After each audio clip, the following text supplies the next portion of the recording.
السلام عليكم ورحمة الله تعالى وبركاته. معكم أخوكم محمد حيدة عن قناة صوت المهاجرين في كندا.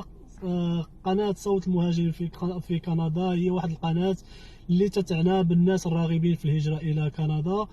هذه القناة كتستضيف مجموعة من الناس اللي عندهم باع طويل هنا في كندا، واللي من خلال الاستضافات ديالهم كيعطيو هاد التجارب الناس باش يستافدوا منهم، على أساس كل واحد باغي يجي لكندا كياخذ بالايجابيات تاع التجارب ويترك السلبيات باش ما يتمحنش. لذا اخواني اخواتي، ما تنساوش الاشتراك في قناه صوت المهاجرين في كندا، الاعجاب ونشر هذا الفيديو حتى